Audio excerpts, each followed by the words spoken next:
Hello my dear cuties, very well. आप सभी का फिर से मेरे चैनल में तहे दिल से वेलकम करते हैं। सो गाइस, ये स्टोरी है कशिश और अनाया की। अनाया जो कि हमारी डॉक्टर है। सो स्टोरी है my lady doctor. So guys, last chapter में कुछ ऐसा हुआ था कि जो हमारी कशिश रहती है वो अनाया से माफी मांगती है और कहती है कि हाँ, मैं भूल गई हूँ अपनी लाइफ की कुछ पन्नों को, लेकिन मैं आपके साथ एक न्यू लाइफ स्टार्ट करना चाहती हूँ। लेकिन डॉक्टर अनाया इसके लिए सख्त खिलाफ थी, मतलब मना कर रही थी।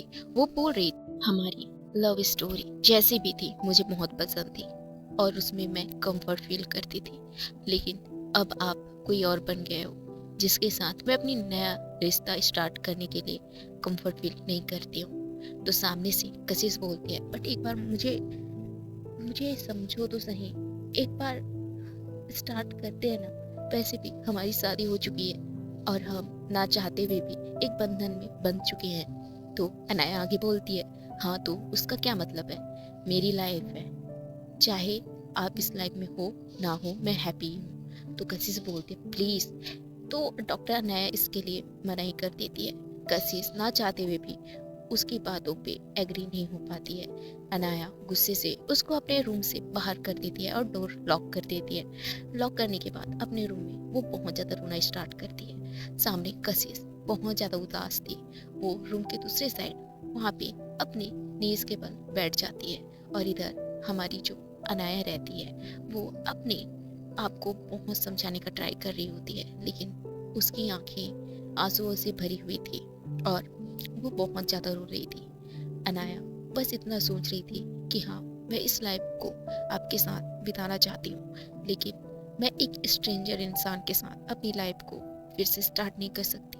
वैसे भी आपके साथ जो मुझे फीलिंग आती थी वो मेरी पुरानी कशिश के साथ था, जो भी था, लेकिन अब आप वो नहीं हो जिससे मैं प्यार करती हूँ। अगर आपका मेरे ऊपर से मन भर गया तो आप क्या करोगे, आप किसी और के पास चले जाओगे, लेकिन मैं पागल आपका वेट करती रहूंगी। मैंने अभी भी आपका वेट करना कभी नहीं छोड़ा और मैं आपका वेट करती रही हूँ। तो आपको भी एक काम करना चाहिए ना कि आप मुझे अपने लव पे ट्रस्ट करना सिखाओ। ऐसे बोल के अनाया बहुत रोती है। कशिश अपने दोस्तों के पास जाती है और जो हमारी ऋतु रहती है वो बोलती है, हे क्या हुआ भाभी, कुछ बोली? भाभी ने क्या बोला? वो बातों का कोई रिस्पॉन्स नहीं दे रही होती है कशिश, लेकिन अनिका और हमारी ऋतु उसके साइड बस देख रहे होते हैं और वो बोल रहे होते हैं कि यार ये कुछ रिस्पॉन्स क्यों नहीं दे रही है। हाँ, ये दोनों एक दूसरे की आंखों के साइड देख करके इशारे में बात कर रहे होते हैं, लेकिन इनको क्या पता अभी कशिश खुद एक ऐसी जगह पे खड़ी है जहाँ पे उसके आगे पीछे कोई नहीं है। हाँ, उसकी फैमिली तो है, बट जिसे वो चाहती थी वो उसे छोड़कर आगे बढ़ गई है, लेकिन वो अपनी अनाया को नहीं छोड़ सकती थी। वो उसे बहुत चाहती थी, हाँ, लेकिन उसको समझ नहीं आ रहा था कि ये चाहत कब तक रहेगी। उसके लिए उसके अंदर एक अट्रैक्शन थी, लेकिन हाँ, वो उसके अंदर वो बीती कशिश की कोई यादें नहीं थी और उसको पता नहीं था कि अनाया कैसी है। उसे अनाया के बारे में सब कुछ जानना था, इसलिए वो अपनी फ्रेंड के साथ वहाँ से निकल जाती है। दूसरे साइड अनाया अपने बेड के पास आती है और अपने पास जो सीजर था उसको पकड़ती है और अपने पिल्लों के ऊपर एक एक करके वार करना स्टार्ट कर देती है। धीरे धीरे अनाया का गुस्सा ठंडा हो जाता है और वो अपने रूम से बाहर आती है तो देखती है कि वहाँ पे उसकी नैनी खड़ी है। वो बोलती है, मैम वो लोग चले गए हैं। तो सामने से अनाया अपना सर हाँ में हिलाती है। वो कुछ बोल नहीं पाती है क्योंकि उसकी आंखें पूरी तरीके से रेड हो चुकी थी। तो नैनी को भी समझ आ जाता है कि ये इनके साथ क्या हुआ है, तो कुछ ज्यादा नहीं बोलती, उनको बस वहाँ पे बैठाती हैं और उनके लिए पानी वानी लाती हैं। अनाया कुछ नहीं बोल पाती, शांति से वहाँ पर बैठी रहती है। दूसरी साइड ये तीनों वहाँ से निकल जाते हैं। तो अनाया के बारे में हमारी कशिश सोच तो रही होती है, तभी उसकी फ्रेंड रितु बोलती है, आखिर भाभी ने क्या बोला, तुम हमें कुछ बता क्यों नहीं रही है? तो सामने से अनिका भी बोलती है, हाँ कशिश प्लीज बताओ क्या हुआ। तो कशिश बोलती है, यार वो मुझे स्ट्रेंजर बोल रही है, वो बोल रही है कि किसी स्ट्रेंजर के साथ मैं अपना लाइफ कैसे स्पेंड करूं। तो सामने से उसकी फ्रेंड अनिका बोलती है, तो भाभी तो सही बोल रही है ना? वैसे भी तो उसके लिए वो वाली कशिश नहीं है जिसे वो बेहद चाहती थी। तू सब कुछ भूल चुकी है, तुझे तो भाभी के बारे में कुछ याद ही नहीं है, तो वो कैसे तुझे एक्सेप्ट करेंगी। तो बोलते यार बट मुझे थोड़ा टाइम तो देंगी ना वो।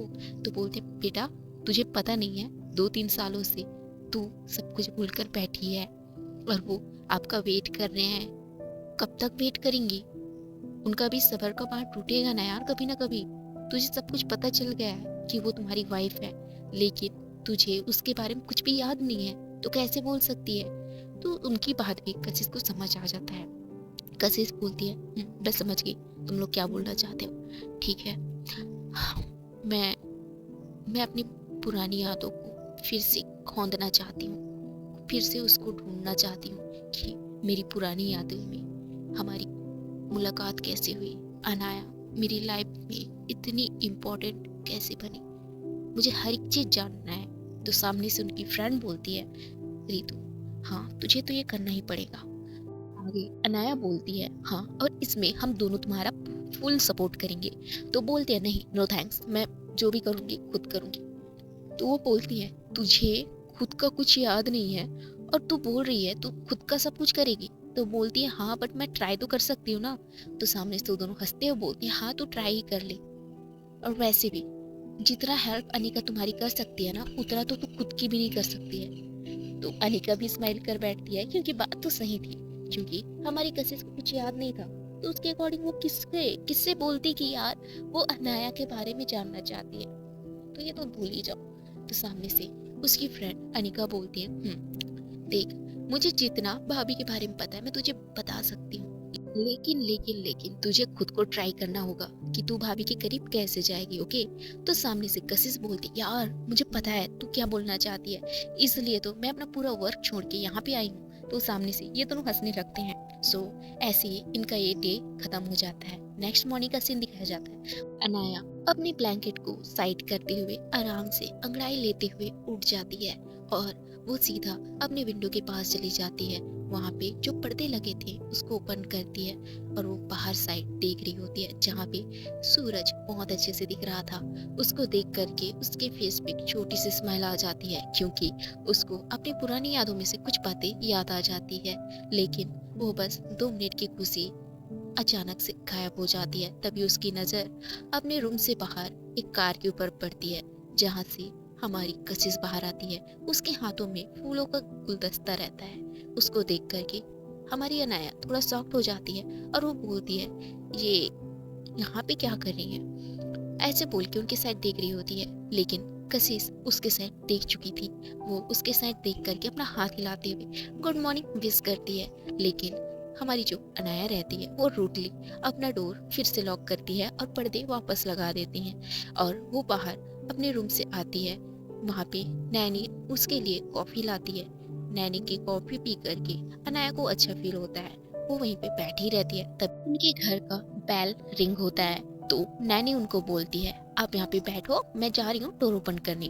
तभी अनाया उनको बोलती है नैनी आप यहीं पे रुक जाइए, बाहर कौन है मुझे पता है, तो मैं नहीं चाहती कि मॉर्निंग में मेरा मूड खराब हो। तो सामने से वो बोलती हैं बट बेटा, तो सामने से वो बोलती हैं प्लीज नैनी आप मेरी बात तो मानो। तो नैनी भी उनकी बात अच्छे से समझ जाती है। वो बोलते हैं ठीक है आपका मन करता है तो आपका जो मन करे वो कर सकते हो। ऐसे बोल के नैनी फिर से किचन की साइड चली जाती है। अनाया वहाँ पे आराम से बैठ करके कॉफी पीने के बाद रूम से सीधा अपने रूम की साइड चली जाती है। आई मीन अपने हॉल से सीधा रूम की साइड चली जाती है।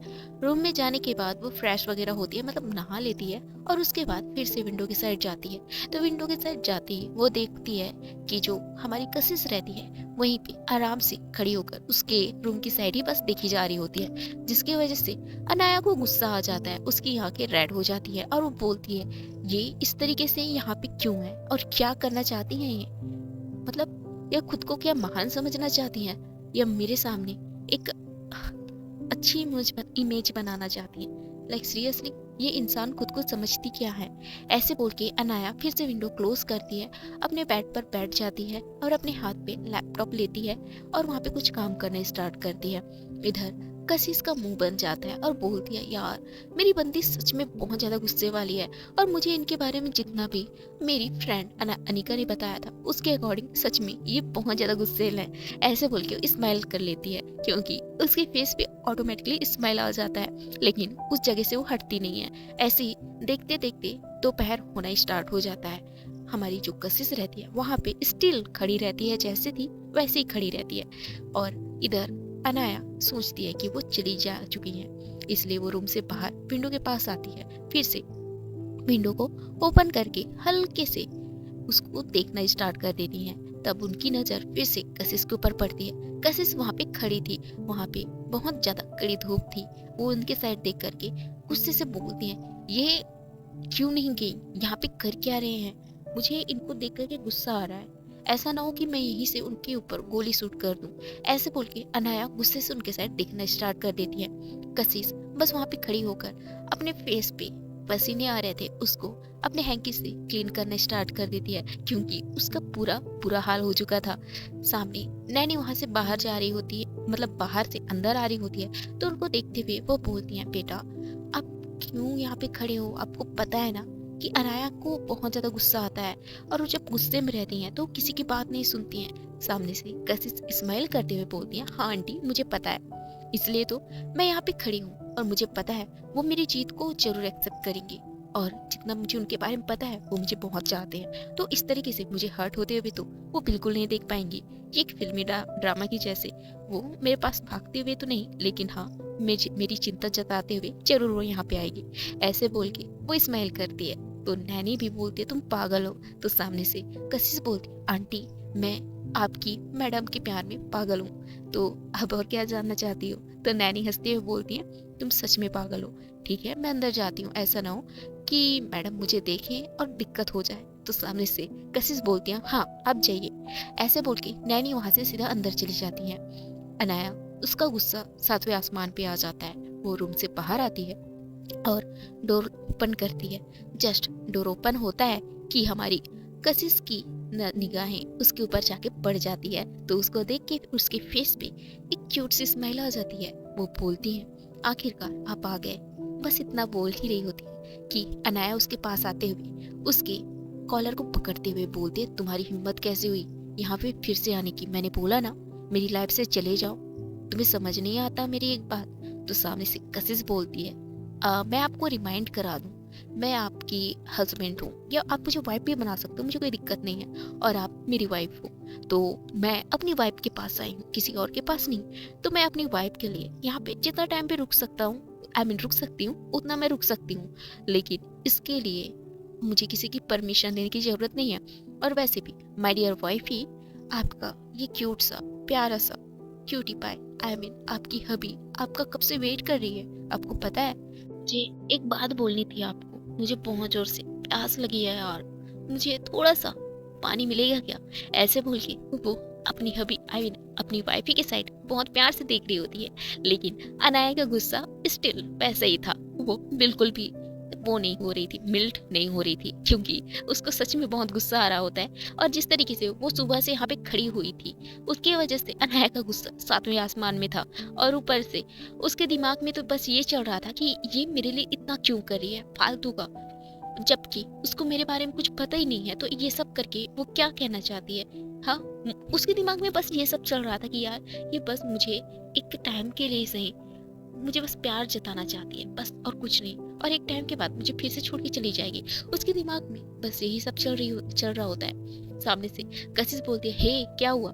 ऐसे बोल के उसके क्लोज आती है, उसके कमर से उसको पकड़ते हुए अपने क्लोज कर लेती है, जिससे अनाया और गुस्से में आ जाती है। उसे वो अपने हाथों से पुश करते हुए बोलती है, hey don't touch me and please leave, मुझे तुम्हें यहाँ देखने में कोई इंटरेस्ट नहीं है, और मैं नहीं चाहती कि तुम यहाँ पे आओ। तो बोलती है, but baby I really love you ना, मुझे आपकी बहुत याद आ रही थी, तो मैं अपनी वाइफ के लिए यहाँ पे तो आ सकती हूँ। तो सामने से बोलती है, नहीं तुम यहाँ पे नहीं आ सकती हो एंड गेट आउट। तो बोलते, बेबी वैसे भी मैं सुबह से आई हूँ, देखो फ्लावर भी मुरझा गए हैं क्योंकि मेरी जान ने इसको नहीं देखा। तो बोलती है, मुझे ये फ्लावर से सख्त नफरत है, तुम यहाँ से निकल जाओ। ऐसे बोल के वो गुस्से से बोल करके वहां से जा रही होती है। तभी कशिश उसका हाथ पकड़ लेती है और अपने साइड पुल कर लेती है, खींच लेती है और बोलती है, बेबी प्लीज मान जाओ, एक बार मान जाओ। I really love you. I know मैंने अपनी कुछ यादों का बहुत इंपॉर्टेंट हिस्सा खो दिया है, लेकिन आई प्रॉमिस मैं उस पर जोर डालूंगी ना यार। बट आप मेरे पास आ जाओ ना, आप रहोगे तो मुझे वो सारी यादें वापस आएंगी। तो बोलती है, मैं तुम्हारे पास नहीं आ रही, ओके। ऐसे बोल के वो उसको वहां से भेज देती है। और इधर हमारी कशिश बहुत ज्यादा उदास मन से वहां से निकल जाती है। अनाया अपने रूम पे वापस चली जाती है। कहीं ना कहीं उसको बहुत गुस्सा भी आ रहा था और कहीं ना कहीं वो साई भी फील कर रही होती है, लाइक उसने उसको पहली बार वाइफ बोला था। लाइक सीरियसली, जब कोई आपकी गर्लफ्रेंड आपको फर्स्ट टाइम वाइफ बोलती है, सीरियसली ये मोमेंट सबसे इम्पोर्टेंट मोमेंट रहता है। सेम हमारी अनाया के साथ भी यही हो जाता है। तो अनाया के फेस पे एक स्माइल आ जाता है, उसे अपनी पुरानी वाली कशिश की बात याद आ जाती है। तो उसने जब मॉर्निंग में अपना जो पर्दा रहता है ना उसको साइड किया था, तब उसके दिमाग में कुछ याद आया था जो कि कशिश के बारे में था। जब वो मॉर्निंग में उठती थी तो कशिश ऐसे ही विंडो के पास जा कर के पूरे कॉटन को साइड कर देती थी और उसके पास आकर उसके लिप्स पे और चिक्स पे और उसके आईज पे किस करके उसे गुड मॉर्निंग विश करती थी और उसको अपने बाहों में ला करके, आई मीन बाहों में उठा करके उसे अपने साथ विंडो के साइड लाती थी और उस वहां पे बैठ करके वो मॉर्निंग में सूरज को देखते थे, जो कि बहुत ज्यादा प्यारा लगता था। लेकिन अब उसके पास ऐसा कुछ नहीं था जिससे वो सैड हो जाती है। लेकिन आज जो कुछ भी कशिश ने किया था उसकी वजह से उसके फेस पे ऑटोमेटिकली एक छोटी सी स्मेल आ जाती है। क्या अनाया अपनी कशिश को एक मौका देगी या नहीं? दूसरी साइड कशिश अपनी डॉक्टर के पास चली जाती है। हाँ, वहाँ पे उसने एक डॉक्टर के बारे में पता लगाया था जो कि उसका हेल्प कर रही होती है। वो उसके मेमोरी लॉस्ट के प्रॉब्लम के बारे में रिसर्च भी कर रही होती है। तो वो उस डॉक्टर के पास वहाँ पे जाती है तो डॉक्टर उसको देख करके स्माइल कर बैठती है। तो सामने से कशिश बोलती है, क्या हुआ डॉक्टर, आप मुझे इस तरीके से देख करके यूँ स्माइल क्यों कर रहे हो? तो सामने से डॉक्टर हंसते हुए बोलते हैं, क्योंकि मुझे ऐसा लग रहा है कि कोई पागल मजनू आ गया है। तो सामने से कशिश हंसते हुए बोलती है, हाँ अब क्या करूं, अपनी वाइफ के बिना अकेले रहने का मजा ही कहाँ है। मुझे अपनी वाइफ की बहुत याद आती है, लेकिन मेरी वाइफ ऐसी है कि मेरे पास आने के लिए रेडी नहीं होती। तो सामने से डॉक्टर बोलते हैं, तो आखिर आज क्या हुआ?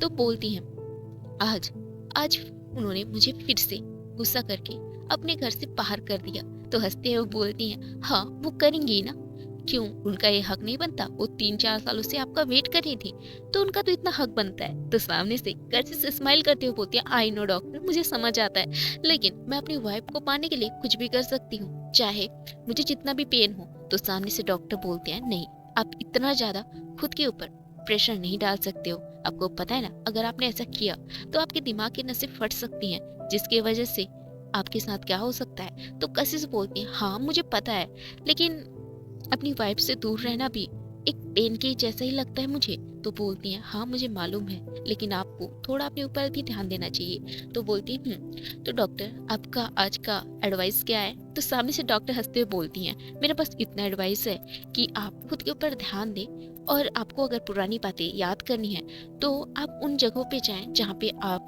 पहले जाते थे, जहाँ पे आप अपनी वाइफ के साथ कीमती पल बिताते थे। तो सामने से हंसते हुए बोलती है, समझ गई। ऐसे बोल के अनाया अपने डॉक्टर से बाय बोल के वहां से निकल जाती है। ऐसे ही 1 वीक गुजर जाता है। डेली हमारी कशिश अनाया के पास जाती, सॉरी बोलती, उसको समझाती, लेकिन अनाया अभी भी स्टेट वैसे ही गुस्से में रहती थी। लेकिन हाँ, उसके अंदर का एक कॉर्नर उसके लिए जो सॉफ्ट था वो ऑटोमेटिकली उभरता था, लेकिन उसका गुस्सा अभी भी उसके ऊपर हावी था। लेकिन उसकी भी क्या गलती थी? यहाँ पे कशिश भी अपना पूरा ट्राई कर रही होती है। ऐसे ही 1 वीक से 2 वीक बीत जाता है। वैसे ही डेली अनाया के पास उसका आना जाना लगा रहता है। एक दिन फिर से हमारी कशिश मॉर्निंग में रोजेस लेकर के उसके पास, उनके डोर के पास आकर नॉक करती हैं। सामने नैनी डोर ओपन करती हैं तो वो नैनी को देखते हुए बोलती हैं, आंटी प्लीज मुझे अंदर आने दो ना। तो सामने से नैनी बोलती है, नहीं मैं आने नहीं दे सकती, वैसे भी बेबी का ऑर्डर है कि वो आपको अंदर नहीं देख सकती। तो सामने से कशिश बोलती है, प्लीज ना कुछ करिए। तो नैनी हंसते हुए बोलती है, देखिए मुझे पता है तुम मुझसे बहुत ज़्यादा चाहती हो, वो ज़रूर तुम्हारी बात मानेंगे। तभी वहाँ से अनाया की एंट्री होती है। अनाया कशिश को देख करके गुस्से से उसका मुंह बन जाता है। तो कशिश नैनी को बोलती है, नैनी एक उधर देखिए कोई आ रहा है। तो ऐसे बोल के नैनी को साइड करते हुए वो कशिश के पास सॉरी अनाया के पास भाग के जाती है। कशिश अनाया को देखते हुए बोलती है, बेबी प्लीज आज तो मान जाओ यार, पता है ना मैं स्टिल 2-3 वीक से मैं तुम्हारे पीछे ही पड़ी हूँ यार जान, प्लीज मान जाओ। तो बोलती है, क्या मानूं, वैसे भी तुम मेरे घर पे इस तरीके से एंटर नहीं कर सकते हो। आई बात समझ में, ये मेरा घर है, तुम्हारा कोई चिड़ियाघर नहीं है जो कभी भी आना जाना तुम्हारा लगा रहेगा। तो बोलती है, जान चिड़ियाघर नहीं है आई नो, बट मेरी वाइफ का घर तो है ना। तो बोलती है, मुझे नहीं पता, get out and please leave me alone. ऐसे बोल के वो गुस्से से फिर से अपने रूम की साइड जा रही होती है। तभी हमारी कशिश उसका हाथ पकड़ लेती है और उसे अपनी गोद में उठा करके उसके रूम की साइड ले जा रही होती है। तो अनाया गुस्से से बोलती है, मुझे छोड़ो, मुझे नीचे उतारो, मेरे पैर है, मैं चल सकती हूँ, और तुम्हारी हिम्मत कैसे हुई मुझे इस तरीके से उठाने की। ऐसे बोल के वो उसे अपने रूम की साइड उसको उठा करके कशिश उसके रूम की साइड ले जा रही होती है। लेकिन अनाया गुस्से से चिल्ला रही होती है। कशिश उसकी बिल्कुल भी बात नहीं मान रही होती है, उसको सीधा उसके रूम की साइड ले जाती है और उसको रूम पे ले जाने के बाद उसके बेड पे ले जाकर के लेटा देती है और वो खुद उसके ऊपर आ जाती है, जिससे अनाया को बहुत ज्यादा गुस्सा आ रहा था, लेकिन उसकी हार्ट बीट भी बहुत ज्यादा तेज हो चुकी थी। कशिश उसके क्लोज आकर के उसे बहुत ज्यादा प्यार से देख रही होती है। अनाया बोलती है, मैंने बोला ना तुम यहाँ से जाओ, तुम्हें समझ नहीं आती मेरी बात। तो सामने से कशिश बोलती है, I don't care baby, you are my wife, so मैं कुछ भी कर सकती हूँ आपके साथ। आई बात समझ में? तो मेरे ऊपर आपकी हुकूमत तो चलेगी, आई नो, बट मैंने बहुत टाइम से आपको ठीक से नहीं देखा है। आपको पता है मैं डेली आपके पास आती हूँ, आप मुझे भगा देते हो, लेकिन seriously this is not fair यार, आई रियली लव यू ना एंड आई एम सॉरी ना। ऐसे वो बोल ही रही होती है, तभी गुस्से से अनाया उसको धक्का दे देती है, मतलब पुश कर देती है, जिसकी वजह से वो नीचे गिर जाती है। उसके सर पे थोड़ा सा लग जाता है और वो बोलती है, आउच। तो अनाया थोड़ा डर जाती है और वो अपने बेड से उठ करके उनके पास आती है और बोलती है, हे आर यू ओके ना, कुछ जम तो नहीं लगा? आई am sorry, I am sorry, I am really sorry, मैंने बोला ना तुम्हें मुझसे दूर रहो, तुम्हारी तुम्हारी गलती की वजह से सब हुआ है, आई एम रियली सॉरी। ऐसे बोल के उसको हाथ देती है और उसको उठाती है और उसको बेड पे रखती है। कैसी उसके साइड देख करके बस स्माइल कर रही होती है और बोलती है, बेबी बहुत ज्यादा पेन हो रहा है यार, सीरियसली बहुत ज्यादा। ऐसे बोल के वो अनाया को और ज्यादा परेशान कर रही होती है। सो माय डियर गाइस, देखते हैं कि इसके नेक्स्ट चैप्टर में क्या होता है। क्या हमारी कशिश अनाया को मना पाएगी या फिर यहाँ पे किसी और की एंट्री हो जाएगी, जानेंगे नेक्स्ट चैप्टर में। और हाँ, आई एम सॉरी, इस तरीके से मैं स्टोरी को बहुत ज्यादा स्किप कर रही हूँ, आई मीन सॉरी यार, स्किप क्या, मैं डेली अपलोड नहीं कर पा रही हूँ, इसके लिए I am really sorry. And हाँ, जल्दी ऐसा हो सकता है कि मैं डेली अपलोड करूँ। और अभी के लिए bye bye, love you, I really miss you and I am sorry background sound के लिए। वैसे भी आप लोगों को पता ही है सावन स्टार्ट हो गया है, तो यार मेरे साइड भी ना चाहते हुए भी म्यूजिक चल रहा है, ओके, और मैं तो उनको मना नहीं कर सकती, इसलिए मैं कुछ नहीं कर सकती, इसलिए बैकग्राउंड साउंड के लिए I am really sorry my guys. Bye bye, love you all.